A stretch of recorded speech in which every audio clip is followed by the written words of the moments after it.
Ayam. Assalamualaikum, Bu Lisa. Apa? Baru pulang. Ya. Ini sudah rekod, Ibu? Iya, karena sudah rekod, bisa langsung mulai aja, enggak apa-apa. Itu sudah on time itu tadi. YouTube-nya juga sudah rekod, jadi monggo langsung aja, Bu. Enggak apa-apa. Sedang. Untuk lagu Indonesia Raya saya siapkan juga. Silakan.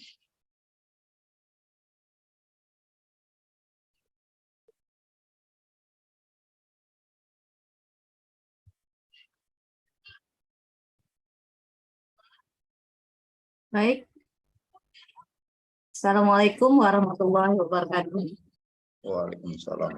Selamat siang dan salam sejahtera bagi kita semuanya. Selamat datang Bapak Direktur Trisbipuk Falira, Bapak Haji Nur Rozuki SPD, Bapak Ibu aparatur pemerintah desa, BPD, lembaga pemasyarakatan desa, para tenaga pendamping profesional, para pemerhati desa se-Nusantara. Selamat siang dan selamat bergabung pada webinar Pusbinpek Falira kali ini yang ke-25 dengan topik peta jalan pergantian antar waktu dan periodisasi LPM. Bapak Ibu hadirin yang berbahagia, untuk sebelum memulai acara ini, marilah kita sejenak menyanyikan lagu kebangsaan Indonesia Raya. Hadirin diharapkan duduk sempurna.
Baik, Bapak Ibu hadirin yang berbahagia, pada webinar kali ini, LPM merupakan mitra pemerintah desa, mendayakan LPM dalam proses pembangunan, meningkatkan partisipasi masyarakat, memberikan pelayanan publik kepada masyarakat desa. Itulah tujuan untuk pencapaian webinar kita pada hari ini. Bapak Haji Nur Rozuki akan menjelaskan bagaimana peta jalan pergantian antar waktu dan periodisasi dari LPM sebagai mitra pemerintah desa itu. Bapak Ibu hadirin yang berbahagia, dalam memberikan pelayanan kepada pemerintah, kepada masyarakat, dalam hal ini masih jauh dari harapan masyarakat kita. Namun, bagaimana masyarakat mengetahui peta jalan dari pergantian antara waktu dan periodisasi LPM juga perlu kita ketahui bersama. Pertanyaannya sekarang, bagaimana peta jalan dan pergantian antara waktu serta periodisasi LPM? Kemudian, apa saja yang menjadi keharusan dilaksanakan oleh EPM tersebut. Dalam hal ini Bapak Haji Nur Rozuki yang sudah hadir bersama kita. Beliau adalah founder Pusbintek Palira. Kemudian beliau juga seorang penulis buku yang banyak membahas konsentrasi tentang desa, tenaga ahli simpel desa, dan narasumber tata kelola desa, serta ketua lembaga kajian desa Nusantara. Baik, kami sapa terlebih dahulu para peserta yang berada di ruang Zoom meeting. Bapak Ibu hadirin yang berbahagia, selamat siang, salam sehat sejahtera. Kemudian Bapak Ibu yang hadir melalui channel YouTube Pusbintek Palira, terima kasih sudah hadir. Baiklah Bapak Ibu hadirin yang berbahagia, pemateri kita sudah hadir di hadapan kita semua. Nanti sesi pertama, pemateri akan memaparkan materinya selama 30 menit. Kemudian kami akan membukakan diskusi tanya-jawab dengan para peserta. Untuk itu kami harapkan agar tidak melakukan resign terlebih dahulu pada saat pemaparan materi, serta menonaktifkan speaker agar materi dapat kita terima dengan baik. Hadirin peserta webinar yang berbahagia, marilah kita simak bersama pemaparan materi, peta jalan pergantian antar waktu dan priorisasi LPM oleh narasumber Bapak Haji Nur Rozuki. Kepada Bapak, waktu 30 menit dan jaringan kami persilakan. Baik, terima kasih. Assalamualaikum warahmatullahi wabarakatuh. Salam sejahtera untuk kita semua. Saudara sekalian,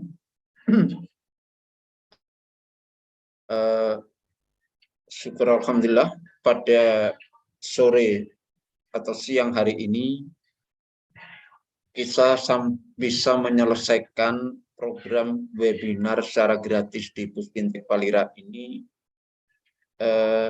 tuntas hingga akhir tahun dengan jadwal 2 minggu sekali, dan ini tuntas seri yang ke-25. Semoga nanti juga untuk tahun 2023 nanti bisa lebih baik dan ada varian-varian baru nanti yang bisa kita sajikan untuk para pemangku kepentingan desa di seluruh Nusantara. Saudara sekalian, pada kesempatan ini saya akan membedah tentang lembaga pemberdayaan masyarakat. Selengkapnya saya langsung ke share screen dulu.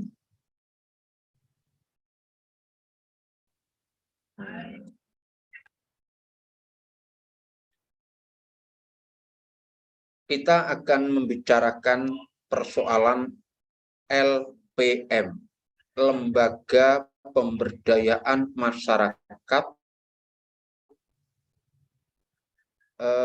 versi Permendagri nomor 18 tahun 2018. Kenapa versi? Karena sejak 2019 kemarin ada yang mengklaim membentuk organisasi namanya juga LPM, kepanjangannya sama, tapi dasar hukum yang dipakai adalah ADART, dan mayoritas mereka sesungguhnya bukan LPM yang dimaksud sebagaimana yang dimaksud di dalam Permendagri nomor 18 tahun 2018. Oleh karena itu saya menyebut dengan kata versi, ya.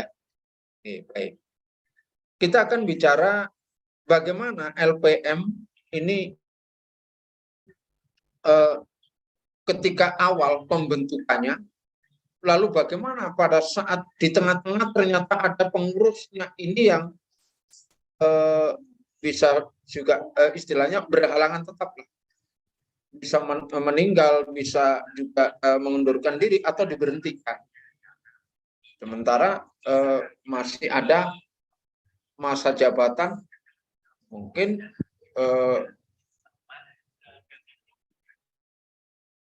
kurang dari lebih dari setengah periodenya atau lain sebagainya, yang jelas belum sampai akhir periode. Lalu bagaimana nanti pada akhir periode? Di dalam Permendagri nomor 18 tentang LPM ini, itu diatur menjadi satu LKD, di mana di dalamnya tidak hanya LPM saja, tetapi juga ada BKK, ada Karang Taruna, Posyandu, RT, RW. Oleh karena itu, saya akan membedahnya ini nanti itu dengan keterbatasan referensi regulasi. Maka kita perlu memikirkan peluang mana yang sesungguhnya itu diberikan kepada desa sehingga bisa mengatur LPM itu bisa leluasa. Dan ini nampaknya sampai hari ini prosentasenya sangat rendah di Indonesia. Desa-desa yang punya peraturan yang mengatur tentang LKD ini secara detail satu persatu. Oke. Akibatnya ya kita dapat lihat sendiri faktanya di lapangan. Hingga hampir saja desa-desa itu, kelembagaan di desa itu antara hidup dan mati, rata-rata begitu, mayoritas begitu. Ini. Saudara sekalian, sebelum kita masuk lebih jauh pada pembahasan saya ini, jangan lupa sering rajin menghadiri atau nyambangi websitenya Pusbintek Palira. Banyak hal yang bisa diambil sebagai, paling tidak adalah sebagai ilmu bagi kita. Kalau yang suka di Facebook, di grup Gerakan Desa Merdeka, kita juga punya Instagram, Twitternya juga ada, dan channelnya. Nah, untuk channel bahkan saya gabungkan itu channelnya Pusbintek Palira sendiri ada, juga ada yang channel dengan nama pribadi saya juga ada. Baiklah saudara sekalian, dalam pembahasan ini karena minimnya aturan tadi, di tingkat pusat fokus kita sangat sedikit ini.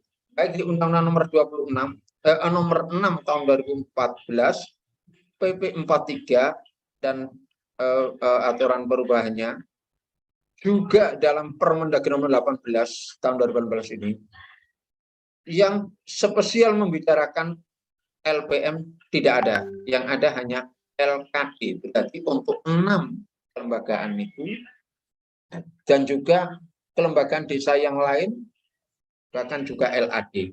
Kalau LAD sendiri sebenarnya sudah dibahas di dalam bentuk Undang-Undang nomor 6, mulai dari pasal 96, 112 itu agak rinci.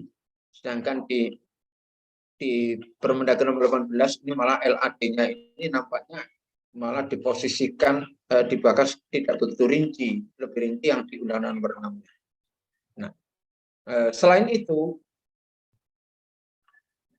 diperlukan kita juga membaca atau mengambil landasan hukum ada di Perda maupun Pergub di daerah masing-masing. Dan juga di tingkat desa adanya Perdes, Perkades maupun keputusan kepala desa. Perdes yang harus ada di samping Perdes tentang kewenangan desa dan penataan desa, yang wajib ada sebelum membentuk semua LKD itu adalah harus ada Perdes tentang lembaga kemasyarakatan desa. Ini wajib.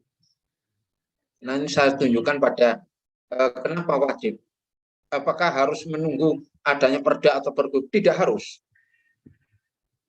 Karena kebetulan di dalam Permendagri nomor 18 ini tentang LKD ini justru melompat terjun ke bawah langsung. Lebih lanjut akan diatur dengan peraturan desa. Bisa dilihat pada ini pasal insya Allah ada di pasal. Nah, di pasal 3 Permendagri nomor 18 itu. Ketentuan lebih lanjut tentang LKD lanjut mengenai pembentukan LKD harus diatur dengan peraturan desa. Mutlak kan? Makanya apa? Suatu saat ketika saya menyebut kalau ada pembentukan RT, RW, ada LPM, ada Karang Taruna, tapi tidak punya perdes tentang LKD, maka sesungguhnya keberadaan kelembagaan itu adalah cacat hukum. Itu bukan tidak beralasan, ternyata ada kan pasal. Artinya apa? Ya landasan itu harus dibuat dulu, baru kemudian nanti didirikan bangunannya. Pondasinya buat dulu, dirikan bangunannya. Enggak, bangunannya didirikan, pondasinya belum, roboh, pasti roboh. Hanya tunggu waktu. Gitu. Ini. Nah, itu nanti kita akan lebih detail lagi dibicarakan. Oke. Nah, ini landasan-landasan hukum yang perlu dan wajib ada. Ini ya minimal 3 ini terkait dengan munculnya LKD nanti akhirnya. Karena apa? Ada terkait misalnya dengan perkades yang nanti terkait dengan pemanfaatan aset tentang penataan daripada wilayah RT RW, kemudian belum lagi nanti keputusan kepala desa tentang bahasanya Pak, yang lain orang masih menggunakan istilah SK. Bagaimana mungkin kalau SK daripada LKD itu dibuat tetapi tidak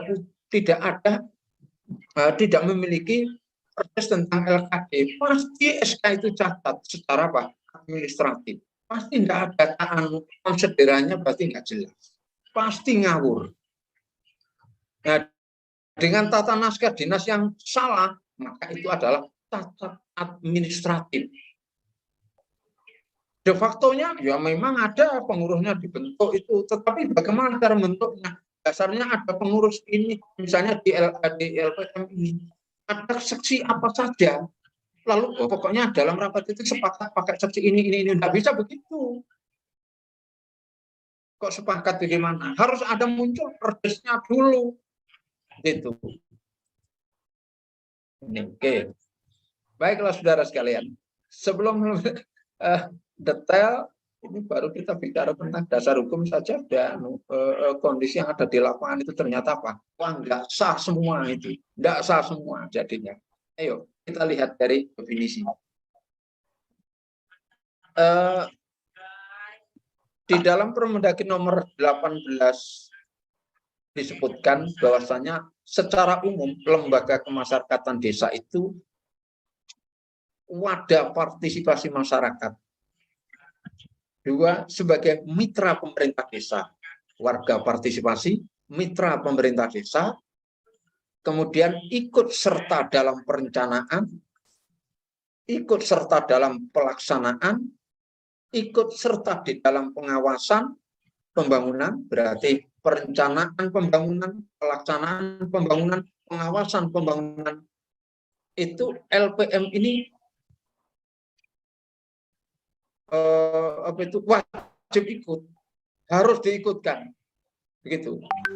Serta meningkatkan pelayanan masyarakat desa, membantu pemerintah desa di dalam meningkatkan pelayanan masyarakat. Oke.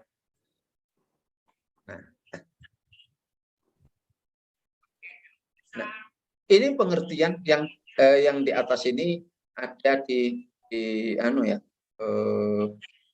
apa itu pasal 1 di Permendagri nomor 18. Di pasal 1 angka ya ini angka kelima atau berapa itu ya, Pasal 1 itu ketentuan umum, itu kan ada definisinya. Ya. Ini. Kemudian ini tidak jauh beda sebenarnya adalah lembaga mitra strategis di luar pemerintahan. Ini adalah saya ambil dari Kamus Besar Bahasa Indonesia. Lembaga pemberdayaan masyarakat desa atau LPM desa itu didefinisikan seperti ini, sebagai lembaga mitra strategis di luar pemerintah desa, di luar pemerintahan desa yang membantu di dalam meningkatkan partisipasi dan pelayanan penyelenggaraan masyarakat desa. Saya kira tidak jauh beda definisi yang definisi. Nah, dari definisi ini sekarang bagaimana terbentuknya LPM itu? Saudara sekalian, sebenarnya LPM ini dibentuk itu tujuannya, ini bisa dilihat pada nanti di pasal 2. Saya nukil inilah kita coba kita uraikan. Mendudukan fungsi LKD dan LAD sebagai mitra pemerintah dalam meningkatkan partisipasi masyarakat. Artinya apa ini? LPM ini juga merupakan lembaga di desa yang mana LPM ini mitra. Kalau mitra itu kedudukannya sejajar. Di dalam apa? Di dalam mengabdikan masyarakat, di dalam meningkatkan partisipasi masyarakat, punya peran sebagai rekanan. Mitra itu kan bahasa lain gitu, rekanan pemerintah desa untuk menggerakkan partisipasi masyarakat. Kemudian juga sebagai mitra untuk mendayagunakan dalam proses pembangunan desa. Nah, kondisi di lapangan apakah seperti ini LPM difungsi itu dibentuk, dan ini apakah juga terlaksana tujuan ini, lalu menjamin kelancaran pelayanan penyelenggaraan pemerintahan desa. Dari 3 tujuan ini adalah nukilan sama saja dengan potongan-potongan daripada definisinya, ya kan? Oke. Nah, saudara sekalian, ini kalau kita lihat dasar-dasar pemikiran LPM itu ada mulai dari definisinya, kemudian bagaimana tujuan pembentukannya. Nah, sekarang bagaimana proses pembentukannya sekarang? Proses pembentukannya, kita bisa melihat proses ini ada di pasal 3 Permendagri nomor 18 itu. Selengkapnya bunyinya seperti ini. Ini hanya saya ubah ya. Di situ itu jelas itu adalah ayat-ayat saya ubah dengan nomor biasa. LPM itu dibentuk atas prakarsa pemerintah desa dan masyarakat. Nah, ini kata kunci ini ya. Bahwa LPM itu pembentukannya adalah atas prakarsa pemerintah desa dan masyarakat. Dan ya, kata dan di sini adalah memiliki posisi yang sama. Artinya kedudukannya sama. Prakarsa ini bisa jadi muncul dari masyarakat, bisa jadi dari pemerintah desa. Kemudian pembentukan LPM ini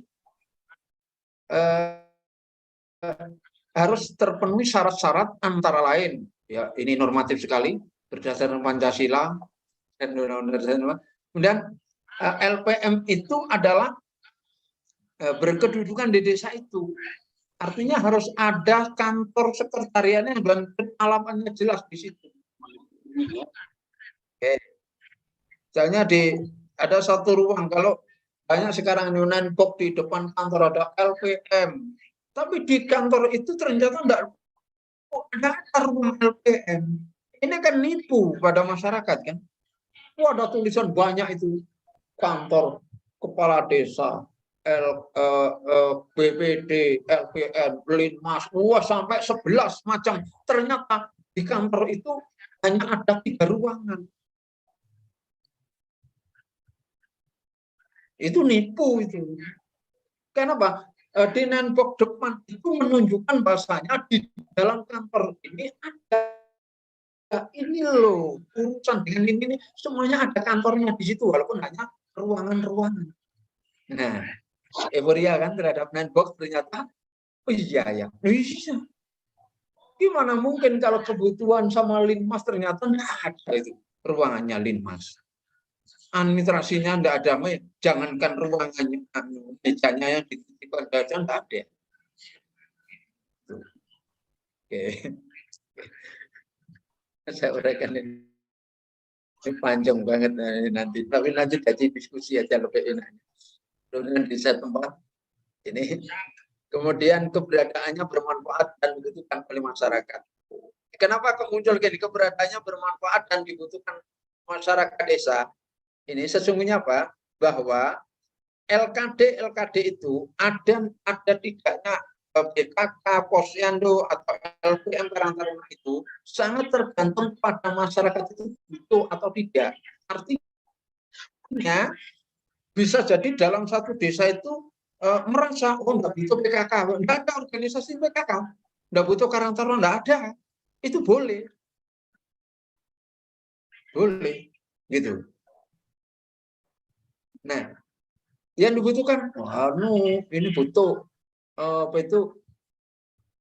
perguruan pencak silat lain. Tidak bisa demikian, ya. Kalau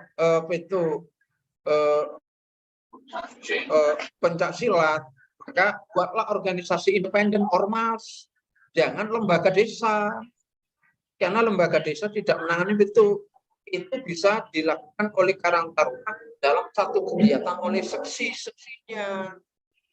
Tapi betullah Karang Tarunanya nanti akan perguruan silat itu akan bisa muncul dengan sendirinya lewat rumah besar Karang Taruna itu. Oke. Nah, kemudian memiliki kepengurusan yang tetap secara periodik 5 tahun ini ya. Memiliki sekretariat yang bersifat tetap loh, ya kan? Ya. Jadi ada Nenbox di depan kantor desa, ternyata di dalamnya itu tidak ada ruangan sama sekali. Itu menipu masyarakat. Menipu rakyat. Tuh. Lebih baik apa? Robohkan aja Nenbox-nya itu. Enggak ada apa-apanya di dalam box. Tuh. Nih. Lalu tidak berafiliasi pada partai politik. Pengurus LKD ini di sini jelas sekali tidak berafiliasi, berarti apa? Dilarang apabila jadi pengurus. Apabila belum mau nyalon jadi pengurus, berarti apa? Dia harus tidak berafiliasi.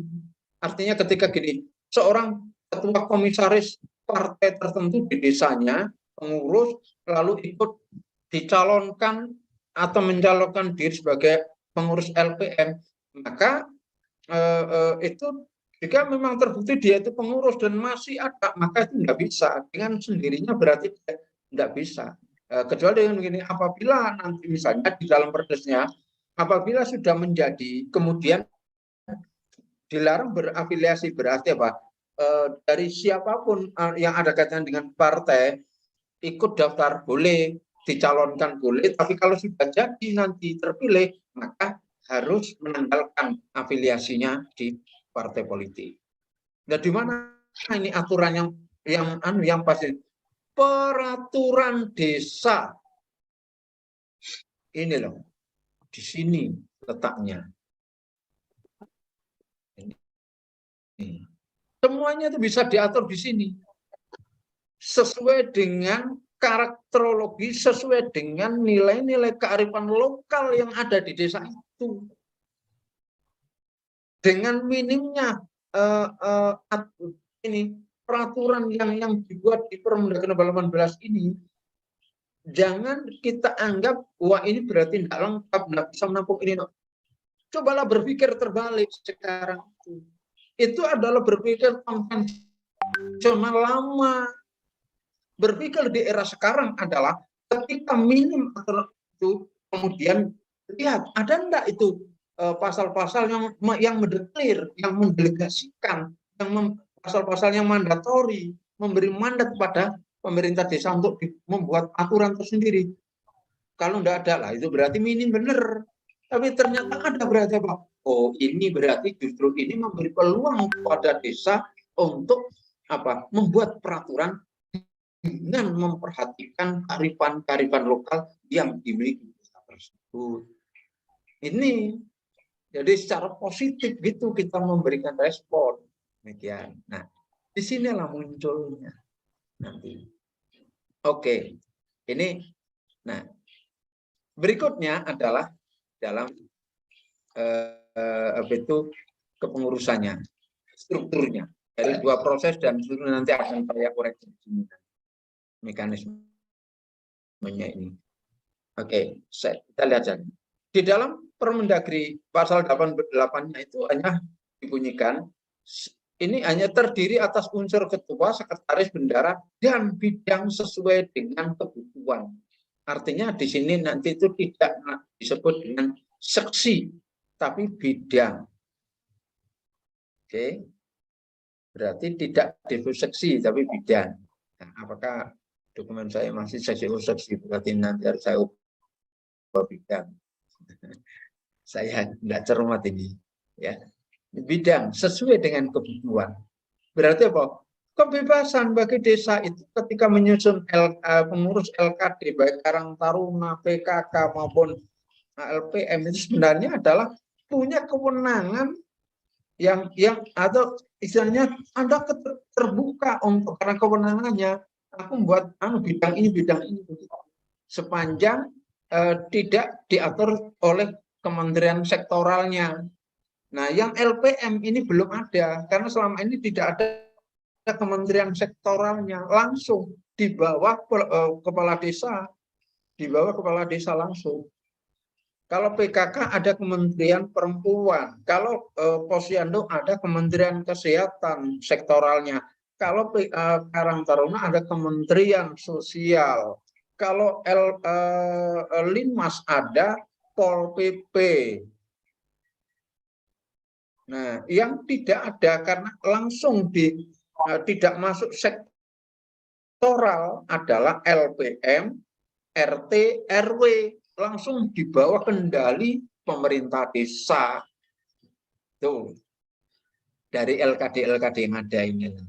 Bahkan LKD lainnya sendiri pun juga selalu mengikut pada sektoral. Misalnya Gapotan ngikut pada pertanian, LMDH ngikut pada kehutanan, himpunan petani petambak, nelayan ikut daripada kementerian-kementerian sektoral terkait semuanya. Koperasi, Kementerian Koperasi, UMKM, ngikut semuanya. Ada sektoral-sektoralnya itu LKD lainnya itu.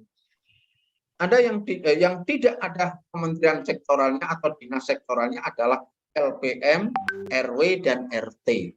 Ini langsung dalam komando itu pemerintah desa. Berarti apa? Kewenangan itu lebih banyak ada di 3 LKD. Gitu. Oke. Ketemuan lebih lanjut mengenai untuk pengurus ini ditetapkan dengan keputusan kepala desa. Ini yang disebut dengan SK katanya. Itu ya. Masih lebih dikenal kata SK, bukan keputusan kepala desa. Pengurus ini 5 tahun. Nah, saya baca lengkap gitu ya. Dan paling banyak atau maksimal bisa dipilih 2 periode. Sebanyak-banyaknya paling banyak adalah 2 kali masa jabatan. Berarti itu bisa berturut-turut, bisa tidak berturut-turut. Pengurus dilarang merangkap jabatan pada LKD lainnya dan dilarang menjadi anggota salah satu partai politik. Ini loh, LKD lainnya. Nah, di sini saja sudah ada aturan lebih detail itu adalah Pak. Di Perdesnya munculkan. Sehingga tidak ada lagi pertanyaan apakah boleh pengurus BUMDes juga pengurus LPM. apakah boleh itu ada apa itu anggota BPD menjadi pengurus RT, ada nah, pertanyaan ini sesungguhnya adalah pertanyaan yang sebelum saya menjawab boleh atau tidak boleh itu pasti yang saya jawab adalah Pak, pasti desa Anda tidak punya perdes tentang LKD. Pasti desa Anda BPD-nya tidak punya itu tatib. Itu pasti di itu desa Anda tidak punya perdes tentang BUMDes. Karena terkait semuanya. Di sanalah nanti muncul aturan larangan, double posisi di desa itu pasti muncul di situ. Oke, begitu saudara sekalian. Nah, sekarang mekanismenya. Saya buat slide yang biru, warna biru ini karena ini tidak ketemu. Permendagri tidak ada. Maka ini akan bisa ada ya seperti ini apabila ini munculkan, tuangkan di dalam perdes. Gitu. Mekanisme saya buat sebagai contoh mekanisme yang normatif saya. Pemilihan calon pengurus dengan pendekatan kompetensi dan domisili. Nah, sebaiknya di perdesnya itu munculkan poin-poin seperti ini. Siapa yang bisa dipilih menjadi calon pengurus? Kenapa kok ada calon pengurus lalu nanti pengurus? Perlu adanya pemerataan secara domisilioner, kemudian perlu juga memperhatikan kompetensi tokoh-tokoh masyarakat yang dibutuhkan di dalam pengurusan. Nah, setelah calon pengurus ini dibentuk, diputuskan oleh wilayah bisa dengan pendekatan kompetensi maupun pendekatan wilayah tadi, musyawarah di masing-masing wilayah untuk mencalonkan 2 atau 3 kalau bisa adalah 2 kali daripada kuotanya supaya nanti ada pengurus antar waktu. PAW yang kita maksud di materi ini adalah bukan pengganti antar waktu yang ada di Pilkades PAW atau BPD pengganti antar waktu begitu. Tapi PAW yang ada di LKD itu adalah pengurus antar waktu. Adalah calon pengurus yang tidak dicalonkan, tetapi ketika dalam musyawarah karena kebutuhannya hanya 9 orang, akhirnya ada yang tersisih. Yang tersisih inilah menjadi pengurus antar waktu apabila nanti pengurus yang terpilih itu nanti ada yang undur atau ada yang berhalangan tetap, untuk menggantikannya adalah kuotanya ya ini yang tersisa. Ini siapa kemarin yang calon-calon yang tidak terpilih? Di antara mereka lah nanti yang menggantikan posisi itu, tidak mengambil yang lain. Dari situ nanti tidak akan terjadi ganti kepala desa, pengurus LPM ganti dengan dicomot orang-orang seenaknya, tidak bisa demikian. Lah, gimana Pak? Maka perdes tentang LKD harus dibuat. Salah satunya munculkan aturan-aturan pasal-pasal seperti ini. Musyawarah pemilihan pengurus dipimpin secara kolegial oleh pemerintah desa dan pemimpin kewilayahan. Bisa RT RW dengan perangkat desa, bisa juga dengan kasun. Yang penting di situ dipimpin bersama lah. Pemimpin bersama itu artinya tetap nanti itu ada sebagai karena itu lebih banyak memfasilitasi sebuah diskusi menentukan calon saja. Nah dari sini calon-calon yang terpilih ini upayakan adalah minimal 2 kali kuota jumlah pengurus yang dibutuhkan. Saya menggunakan pakai contoh 9 personal pengurus. Berarti sebisa mungkin jumlah calon pengurus itu minimal 18 orang. Oke, calon yang sudah terkumpul dengan difasilitasi oleh pemerintah desa, mereka mengadakan musyawarah pembentukan pengurus. Dipimpin oleh siapa? dipimpin oleh calon pengurus tertua dengan didampingi calon pengurus termuda. Nah, pemilihan pengurus dilakukan. Jadi tidak dengan menggunakan pemilihan misalnya dengan cara perwakilan setengahnya menunjuk atau tim formatir, tidak, musyawarah biasa. Itu. Kalau minimal 18 orang yang memilih 9 orang, saya kira ya enggak begitu sulit ya. Musyawarah pembentukan pengurus dilaksanakan secara demokratis. Kata demokratis ini bisa jadi mufakat, bisa jadi voting. Gitu ya. Oke. Hasil musyawarah pembentukan pengurus ini kemudian dituangkan dalam berita acara dengan disertai daftar hadir untuk diajukan kepada kepala desa guna ditetapkan dengan keputusan kepala desa dan dilakukan pelantikan. Ini mekanisme pembentukannya seperti itu. Baru kemudian kepala desa melantik pengurus terpilih. Nah, inilah 7 poin ini kalau tidak ada perdes tentang LKD, maka tidak akan bisa berbunyi seperti ini. Pasti ngawur. Ya. Kesepakatan cuma negara ini, pemerintah sekarang ini sudah merdeka, sudah tertata. Sudah ada alur ini, harus buat aturan-aturan. Jadi ini belum seperti negara seperti Indonesia 45 dulu, sepakatan konsensus tidak demikian. Ini sudah 77 merdeka kok, sudah tertata. Maka apa? Aturan yang harus dipakai. Begitu. Dari sinilah kemudian saya menawarkan struktur organisasinya kisaran seperti ini. Kisaran seperti ini. Ini oke ya, bidang ya. Susunan organisasi ini, strukturalnya ini, saya buat analog dengan kepengurusan LPM yang dulu sebelumnya adalah LKMD di era Undang-Undang 579 atau di masa Orde Baru. Nih, dan 5 bidang ini sampai hari ini ternyata masih relevan sekali. Memungkinkan sekali kalau ini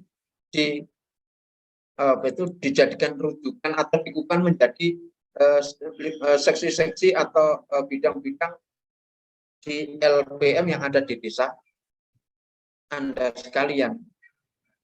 Tuh. Ini. Nah. Oke. Strukturnya seperti ini gambaran. Kita butuh ganjil 9 orang. Ya. Karena 9 orang maka posisi yang pas ya ketua, wakil, sekretaris, bendahara. Kemudian seperti itu. Baiklah. Nah, sekarang bagaimana kalau ini sudah berjalan? Kita hanya bicara pada membentuknya, mekanisme pembentukannya, kemudian bagaimana mekanisme PAW, lalu bagaimana periode. Saya batasi itu karena pembahasan tentang LPM ini masih ada bakasan nanti di tahun 2023 atau setahun yang akan datang ya. Tahun depan itu nanti kita akan lanjutkan dengan masih kaitannya dengan LPM tapi dengan subtopik yang berbeda kelanjutannya ini. Jadi ini saya ambil kerangka perjalanannya dulu. Nah, sekarang bagaimana kalau mengurus antar waktunya? Dari aturan yang kita buat di Perdes itu bahasanya minimal 2 kali kuota jumlah pengurus, maka diharapkan akan ada calon pengurus yang tidak terpilih itu separuhnya. Dan itu nanti yang akan kita persiapkan datanya jangan sampai hilang. Dokumen itu harus tetap ada di kantor desa, karena ini nanti akan bisa menjadi itu aplikasi waktu-waktu dibutuhkan karena ada yang mundur atau yang berhenti atau meninggal, maka orang-orang ini nanti yang punya hak untuk menggantikannya. Lalu siapa? Karena kita menggunakan pedoman kompetensi dan atau pendekatan kompetensi dan domisili, maka di situ tidak mutlak karena domisilinya. Oh, yang meninggal, yang mundur jadi LPM itu ada di misalnya di dusun 1 atau dusun A. Berarti yang ganti ya kalau bisa dari. Nah, kalau kebetulan dari sisi kompetensi rata-rata ternyata sama, dan kalau kebetulan kok masih ya pendekatan wilayah yang lebih ini diutamakan, silakan. Gitu. Ya, misalnya kan disitulah kan mungkin terjadi begini kan, 9 orang itu bisa jadi ada kampung-kampung itu yang tidak merata, ada semua. Nah, supaya tidak terjadi ketidakmeratan yang begitu akut, maka sedikit banyak diratakan. Di sinilah kemudian kenapa saya menawarkan satu pemikiran dengan pendekatan kompetensi dan domisili. Saya tidak menggunakan kata wilayah ya, domisili. Tuh. Saya nanti tidak gaduh dengan pemilihan di BPD, gitu ya. Oke, nah pada saat antar waktu maka tidak sulit untuk pengganti pengurus antar waktu itu dilakukan apabila ya terjadi berhenti dan atau diberhentikan pengurus definitifnya. Oke, nah cara menggantinya adalah pengurus antar waktu dipilih dari calon pengurus antar waktu, calon pengurus antar waktu dalam musyawarah pengurus dengan pendekatan kompetensi dan domisili. Jadi yang milih siapa? Ya pengurus yang ada itu, yang sisa. Misalnya 9 orang, 1-0, ya 8 orang bermusyawarah. Lihat dari 9 orang calon yang kemarin tersisa tidak ini siapa ini? Musyawarahkan berdelapan. Ketika nanti hasilnya sudah sepakati, oke, maka segera orang ini juga dihubungi. Nah, dari situ kemudian hasil musyawarah ini sampaikan pada kepala desa untuk segera dilakukan, dibuatkan surat diulang keputusan kepala desa. Keputusan kepala desa yang kali ini karena ada pengurus antar waktu, maka yang muncul adalah ini keputusan kepala desa tentang perubahan atas, ya, keputusan kepala nomor sekian tentang itu. Nah, nanti itu perubahannya di pasal itu adalah perubahan sebagaimana data terlampir. Nah, lampiran itulah dari muncul nanti pengurus yang lama atau yang pengurus yang semula dan yang sekarang ini yang ada ini meninggal, ini gantinya itu muncul jelas gitu hanya. Jadi bukan SK baru kemudian nanti akhirnya masa ini adalah SK perubahan terhadap SK yang pertama dengan tidak mengurangi masa berlakunya, tetap melanjutkan begitu ya, bukan mulai dari nol lagi. Baru kepala desa melantik pengganti pengurus antar waktu. Dilantik ya ini ya oleh kepala desa. Ya meskipun itu sendirian, harus ada prosesi pelantikannya. Tuh. Lalu sekarang bagaimana ketika mengakhiri periode? Di dalam Permendagri nomor 18 ada 2 ayat yang ada di pasal 8 itu. Jadi yang membuat gambaran gini, bahwa periode itu terjadi 5 tahunan, masa jabatan 5 tahunan, kemudian paling banyak 2 kali. Hanya ini yang mengatur. Lalu bagaimana ketika akhir periode ini? Nah, di dalam Perdes silakan dimunculkan setidaknya ini sebagai referensi, contohnya seperti ini.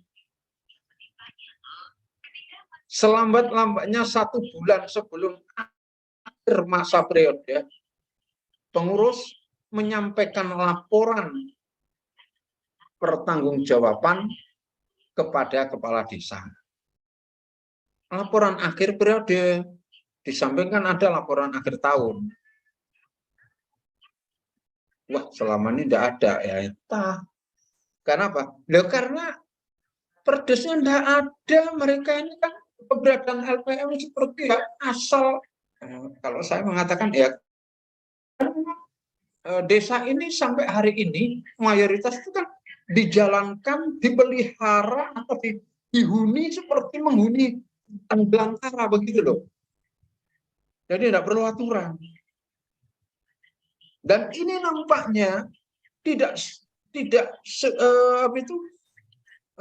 tidak ditangkap atau tidak terdeteksi dalam alam pikiran yang cerdas oleh para pembina-pembina desa.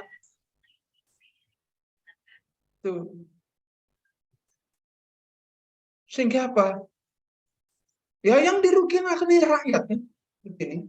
Ya, kalau saya lihat saja ini aja udah, oh iya, gimana? Tidak ada aturan ini. Selambat-lambatnya 2 minggu sebelum berakhir periode sudah terpilih calon pengurus periode berikutnya. Karena apa? Tidak boleh ada kevakuman. Maka pergantian itu harus tepat di hari akhir periodenya. Itu. Kemudian selambat-lambatnya 1 minggu sebelum akhir periode sudah terbentuk pengurus untuk periode berikutnya. Begitu selesai akhir periode juga dilantik pengurus baru. Artinya apa? Tepat tanggal berakhirnya periode menjadi tanggal pelantikan pengurus periode berikutnya. Itu cara mengakhiri. Ada 2 hal di sini berarti, laporan pertanggungjawabannya, yang kedua proses terbentuknya pengurus berikutnya. 2 ini kan intinya. Itu mengakhiri sebuah periode. Oke, baiklah saudara sekalian. Itu yang dapat saya sampaikan. Walaupun Ibu Lisa itu 30 menit, ternyata yang tidak begitu banyak ini bisa saya uraikan hampir 60 menit ya. Terima kasih. Saya kembalikan pada moderator Ibu Liza dari Kampar Riau.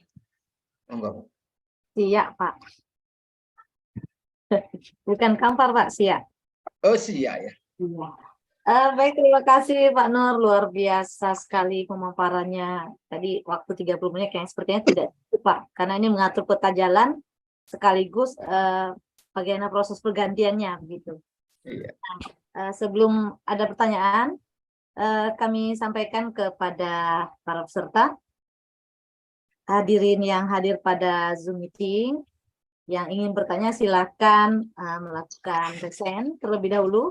Kemudian yang hadir di YouTube channel Pusbita Palira juga dapat mengisi kolom chat dengan menyebutkan nama, profesi, dan dari mana asalnya. Sambil menunggu pertanyaan dari peserta hari ini, ini ada yang kita diskusikan nih, Pak Dir, Pak Nur. Ya, berkenaan dengan LPM ini, ya, ini sebelum ada yang resen ya. Ini kan menjadi bagian dari LKD. Nah, LPM sudah tidak ada lagi muncul sejak ada Permendagri 18 itu. Jadi langsung LKD. Nah, LKD yang sudah ada ini yang sudah jelas tentang penganggaran insentifnya itu ada RT RW gitu, Pak. Nah, bagaimana kondisi penganggaran LKD yang ada lainnya, yang selama ini kalau sudah kita mulai bentuk itu pada nanya anggaran, insentifnya bagaimana segala macam. Ini seperti apa Bapak menanggapi para lembaga pemasyarakatan masyarakat ini yang kalau membentuk hanya anggaran? Nah, mungkin Baik. silakan. Iya. Bahwa membentuk sebelum saya supaya tidak lupa ini ada pertanyaan, maaf admin tulisan materinya tidak jelas. Itu sudah saya kirim filenya kok ya. Sudah saya kirim filenya di atas itu ada itu. Nanti saya kirim lagi kalau gitu.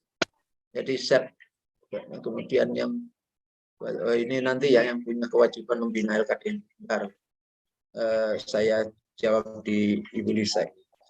Begini Ibu, ketika perpres tentang LKD ini dibuat, maka semua pengurus kelembagaan desa atau LKD itu, saya yakin sedikit demi sedikit akhirnya itu memahami bahwa ternyata melaksanakan kewajiban itu tidak hanya didahulukan, tetapi diutamakan, baru kemudian menuntut haknya. Akan terjadi itu nanti. Kenapa mereka ini bingung yang di guru begitu dibentuk apa insentifnya, kapan operasionalnya? Karena mereka tidak paham harus bagaimana kerja. Padahal kalau itu LKD-nya itu perdesnya ada, maka di sana akan muncul begini nanti bahwa setelah terbentuk, maka LKD ini itu akan bisa mengeksekusi, akan bisa mengelola anggaran apabila ada program. Nah kalau nggak ada program kok minta anggaran untuk apa? Atau beli rokok Anda begitu nanti jadinya. Karena apa? Rupiah pun anggaran dari uang dari APBDes itu harus dipertanggungjawabkan secara administratif dan lengkap itu. Ini loh. Operasional setiap LKD itu harus ada. Tidak bisa tidak ada. Karena apa? Jika tidak ada dana operasional, maka sudah dapat dipastikan berarti di sana tidak ada LKD-nya. Akhirnya kondisi ini banyak dimanfaatkan oleh desa. LKD-nya abal-abal, yang penting dalam rangka mengeksekusi anggaran. Kemudian yang dibuat seperti coaching diukuri begitu ya, artinya boneka-boneka di LKD itu tadi itu yang penting dapat sekedar perokok, yang selebihnya adalah justru uang itu tidak masuk pada mereka, entah kemana begitu. Nah ini banyak terjadi. Maka itu kalau teman-teman ini misalnya kalau LKD dibentuk, kemudian itu mereka kok hanya yang ditanyakan kemudian itu insentifnya dan sebagainya. Ini akibat dari membentuknya tidak pakai aturan. Pasti itu. Karena tidak pakai aturan, tidak tahu pekerjaannya begitu. Oleh karenanya jangan kita hanya berpikir LKD itu kan LKD itu kan hanya nama global. Nyatanya PKK masih ada kok, Posyandu ada. Bahkan ada Dasawisma, ada Gapotan, ada Karangtara masih ada. Yang saat ini itu hampir tidak kedengaran ini kan LPM-nya. LPM yang kita bahas hari ini itu. Kenapa? Karena tidak punya kementerian sektoral sehingga tidak dijawil kemana-mana. Karena dulu posisinya ketika LKMD itu, LPM itu mirip dengan semacam menduplikasi menteri. Jadi di Undang-Undang 579 kemudian ada LKMD, perangkat desa itu lebih konsen pada staf administratif, pejabat administratif, jadi cukup di kantor desa. tidak di lapangan. Sedangkan untuk teknis ke lapangan ini kepala desa akan dibantu oleh LKMD sebagai mirip dengan kepala desanya adalah perdana menterinya, kemudian LKMD itu adalah menteri-menterinya. Sementara sekdes dan semuanya itu tidak ada kaur, tidak ada kasih, yang semuanya adalah kaur semuanya. Dan kaur ini berarti apa? Urusan administrasi di kantor desa semuanya, tidak menangani proyek apapun. Nah, ini diduplikasi sampai sekarang. Ketika sekarang ini nama itu tidak dihapus, tapi sistem sudah berubah. Akibatnya apa? LPM tidak tahu posisinya di mana sekarang ini. Karena apa? Kedudukan atau kegiatan anggaran PPK itu PKA sudah dihandle oleh perangkat desa, sehingga perangkat desa ini tidak hanya sebagai staf administrasi, tapi juga pelaksana kegiatan di lapangan sesuai dengan bidangnya. Maka LPM akhirnya apa? Nggak dapat tempat. Dia hanya bisa dipakai ketika nanti kegiatan yang butuh tim saja. Yang tidak butuh tim tidak perlu LPM. Itu pun nanti itu yang sesuai dengan bidangnya. Ketika digarap ini, oh ini miliknya PKK, oh nggak bisa. Ini Karang Taruna, ini RT. Nah, LPM dapat yang mana ini? Oh, LPM itu nanti kalah dari pagar kuburan. Kalau jalan lingkungan nanti PPK-nya itu Pak RT. Karena apa? Ketua RT itu adalah LKD juga. Berarti bisa itu dilaksanakan oleh ketua RT-nya. Tidak harus LPM. Maka hanya di tempat-tempat umum saja nanti yang porsinya untuk LPM. Bangun gapura, bangun makam, kemudian ini misalnya telaga, hanya itu. Kalau nanti sudah drainase sudah ada gapokan, kalau drainase ada gapokan dan seterusnya. Jadi begitu Ibu, perdesnya ada, maka saya yakin tidak begitu sulit untuk mereka, ternyata tidak berpikirlah dengan menuntut haknya, karena mereka pasti akan dituntut membuat programnya dulu.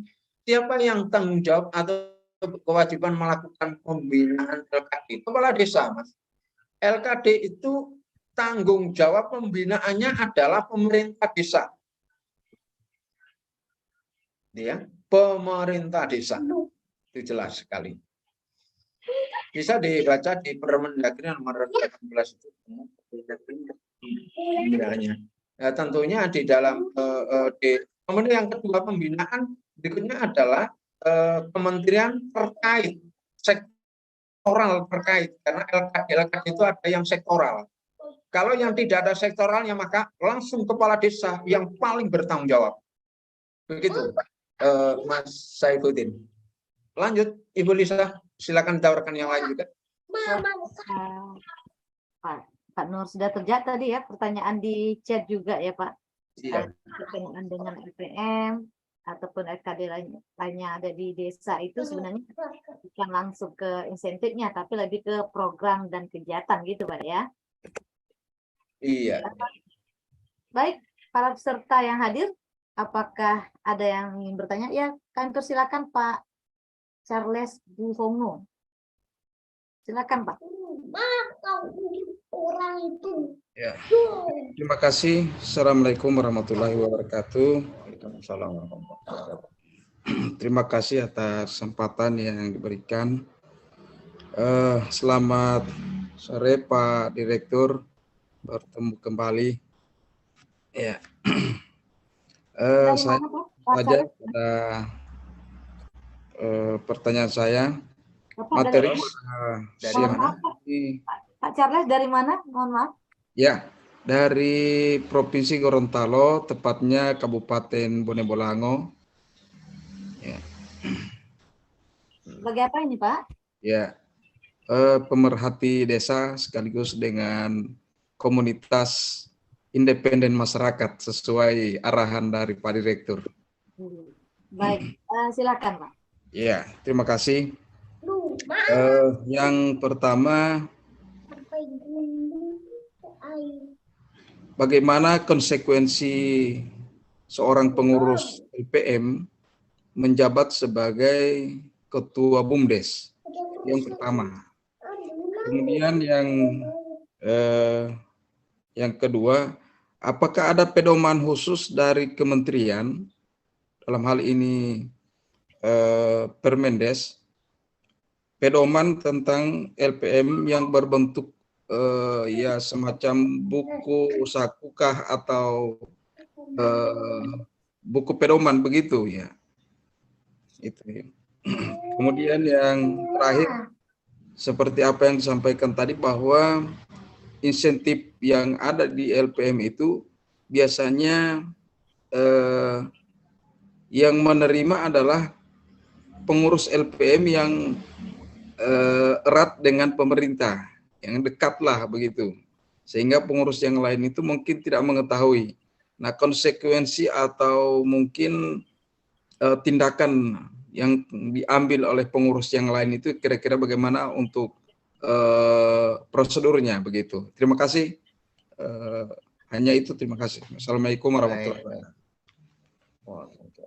Waalaikumsalam warahmatullahi wabarakatuh. Langsung dijawab, Pak Dir. Misalkan ini pertanyaan pertama. Monggo. Iya. Jadi pengurus BUMDes. Tanggapan Pak Nur. Ya, satu persatu nanti kalau nggak ingat, boleh saya ingatkan ini tentang rangkap job atau rangkap posisi di desa. Manakala itu sebenarnya ada banyak perdes itu yang bisa untuk menjadi screening ini dan tegas. Misalnya di perdes tentang pengangkatan dan pemberhentian perangkat desa, maka di sana bisa ditambahkan larangan bagi perangkat desa untuk menjadi pengurus LKD dan LKD lainnya. Kemudian di tata tertib BPD bisa juga dituangkan larangan agar tidak terjadi rangkap jabatan di desa. Kayaknya desa ini kok desa milik mereka berdua saja. Apa yang lain nggak ada ini, nggak pernah dihitung. Wah, yang lain ini kan nggak mampu, Pak. Nah, berarti kalau banyak orang yang tidak mampu, yang mampu hanya sekelompok orang atau beberapa gintir orang, itu menunjukkan pemimpin di desa itu gagal di dalam kaderisasi. Dia berarti gagal. Dia tidak bisa membuat apa.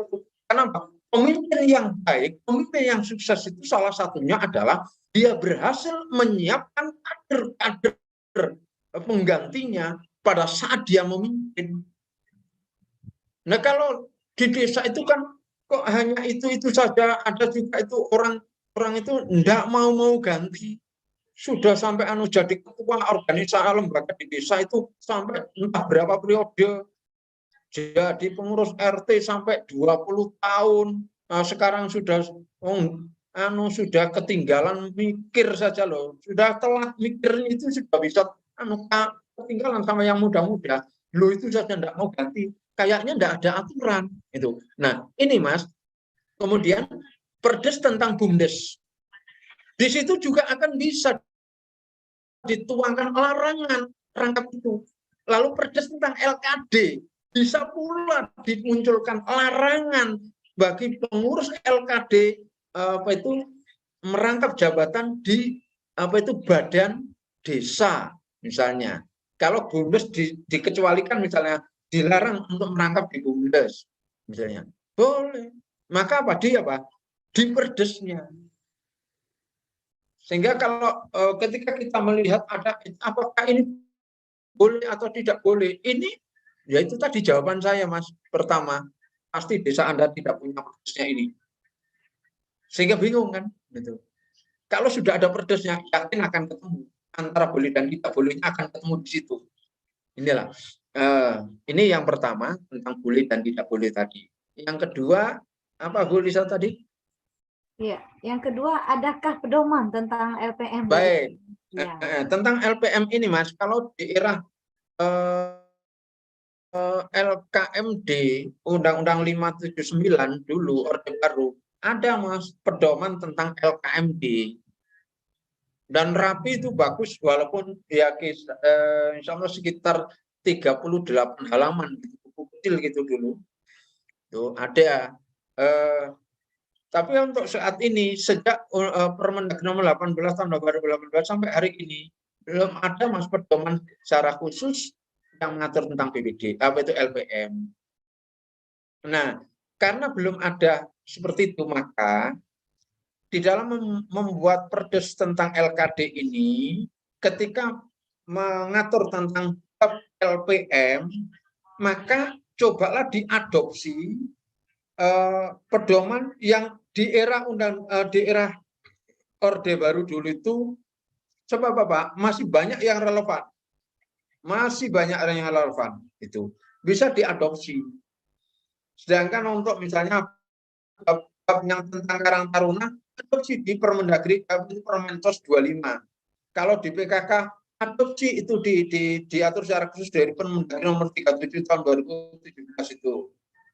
Tentang bentuk posyandu, coba diadopsi aturan dari Kemenkes supaya apa? Yang jelas bahasanya perdes tentang LKD itu tebal karena setiap babnya nanti mengatur LKD tersendiri itu nanti harus rinci. Ada bab yang umum seperti larangan, rangkap itu kan di bab yang umum.